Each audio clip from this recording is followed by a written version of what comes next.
you know this, and I know this because obviously we're a little bit less white than the rest of y'all, but in Hispanic culture, in Black culture, there there is not based.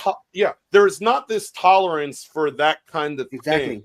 We are based. I remember 2020. Look, there's a lot of normies out here where I live. I live where they throw bricks at people at Wendy's. All right, and this guy goes, same here. Yeah, I'm voting for no F word Pete Buttigieg if he wins the primary. Yeah, like, this is a black dude talking out loud on his phone, flat out. You know what the F word was in this case because you know what Buttigieg's preference is, and that's the way that they look at things. Because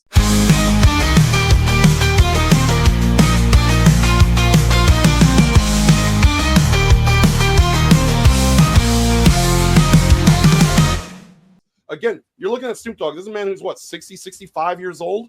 Yep. There is no way that shit flew in his family growing up. Just straight up. Exactly. You want to know something? Why we are very based on just say blacks and Hispanics are very based, and we really are very, very dynamical with our children and how we teach our kids. It's because when we were raised, and we are raising our kids differently compared to we were raised. When we were raised, we used to get this. Okay, and that shit fucking hurt. And man, not just this. You get a chancla, you got everything. Cuchara caliente. Oh yeah, everything, bro. The moment we act up, fucked up, and guess what? We turn out to be one of the best people in the world. Based, we turn out to be straight, and we learned from our elderlies. I'll tell you right now, you were raised respected our elderlies. There's a reason they don't go to Puerto Rico and they go to Scotland instead, because this is what we dual wield over there. All right. Yeah, there's a lot of these people never had that. You can triple wield like Zorro. A lot of people never had that. That's the reason why these people are acting like that. If they would have got what we got when we were young, these people would be nice and straight, based completely. They would be acting like bitches. I'll tell you right now.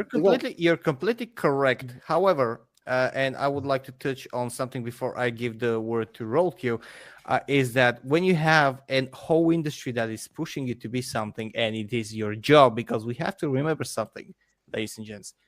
Being an actor is a job. It is something that pays your bills. It is something that allows you to live the way you do. And it is something that you have to do. And when you're good at it, and we actually turn it into an art form, when you innovate, that's when it becomes art. Everything less than you innovating in that field is a job. You're going to a job, you're going to the movie set, and they are the ones that dictate what you're gonna do. The only difference is that instead of just having to keep that posture and that attitude at the office, where it is a confined environment, your environment is the world, because you are a public worker. You do go, you have interviews and stuff like that. And this is one of the things that actually poisoned a lot of the actors to actually believing. This is something that actually happened to, and I'm not going to use her current name, Ellen Page. This is something that has happened to her. And it is something that is happening to other people. But continuing on, Roadkill, I would like to very much hear what you have to say about all this. What do you think about Snoop going like this? Because Snoop is like, I think Jace was saying, like, he's just gonna do what he's gonna do. He's Snoop.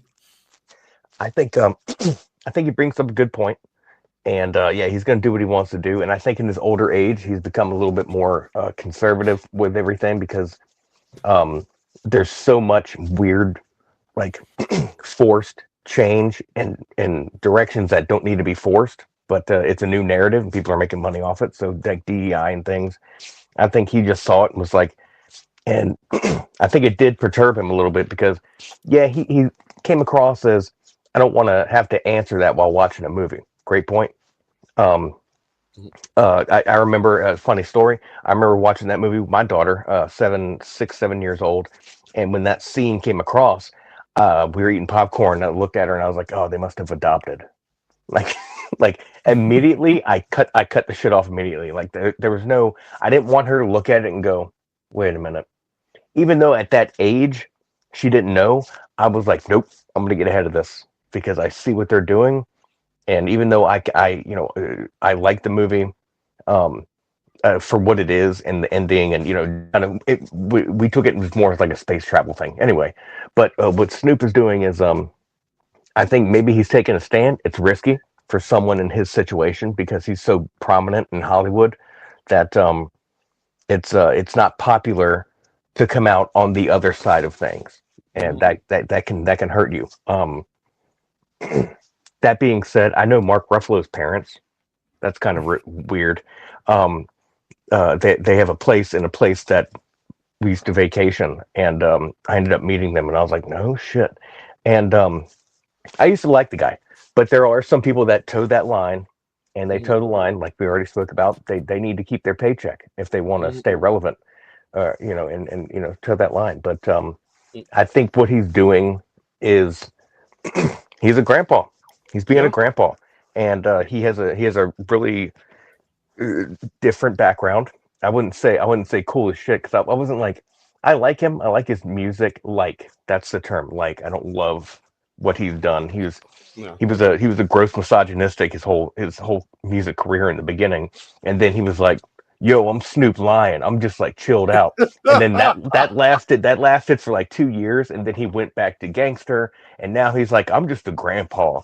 And I'm like, dude, you've had like 3 different mental breakdowns in your life. Just go sit in your mansion and shut up. But at the same time, I do like that he is calling that shit out, because as we all know on this panel and in the chat, most of the people watching, hopefully, this is something that there's a majority of people that want that ideal pushed, that you can just go get artificially inseminated, hate the other gender, and stop having sex and marriage and families, and just create your own weird situation, which people do it. I have a gay aunt. I was at her wedding. I have no things against that, but it's putting it in kids stuff. They're trying to normalize it. Yeah, and putting it in kids stuff. Normalizing it for adults. You can look around and go, wow, there's a lot of people wearing like rainbow shirts today. But when you're watching a movie with your kid and it's a GPG movie, it's like, whoa, dude, like this, enough is enough. And so I give him a high five on that for saying something at least. Yeah, he basically reverted to a normal human on that matter. Okay, I think Kai hasn't said anything about this topic. And Kai, what do you think about that whole situation? And one other thing that I would ask you, and it just came to me, is he going to get grilled to the bone on this? Yeah, he's going to get grilled about it, because like what you said, it comes to every single celebrity that is out there, where if you do not toe the line or don't do everything 100% of what is quote unquote acceptable, they're going to rake you across the coal and everything. I mean, take a look at it a few years ago, back in like 2020 or whenever it was, whenever you had like all the Avengers cast and everything that was going to like some Democratic welcome party thing for Biden before the election and everything, and Chris Pratt didn't show up, and you just had a shit ton of people that just bombasted him, saying like, oh, he didn't show up because he's a Trump supporter, he's a no good Republican and all that. What came out a little while later after that, it's like, I just didn't get an invitation. And it's that whole entire thing that never went away. Once these people have like this one thought about somebody, it doesn't matter like what you do, it's going to stick with you no matter what. Another prime example, look at J.K. Rowling. She agrees with pretty much 99% of everything that the left and Democrats are all about. But the one thing that she does not support with the whole trans movement and everything, forget every single other thing that she completely agrees with you about. No, she is evil. She is what's that word that they call them? Transphobic. Trans exclusionary radical feminist. That's it. Yeah, she is a no good turf. We don't care. We're going to do everything we can to ruin her life. And the thing that I will say is that what other people that do speak out about this, they need to lean into it, just like the way JK does.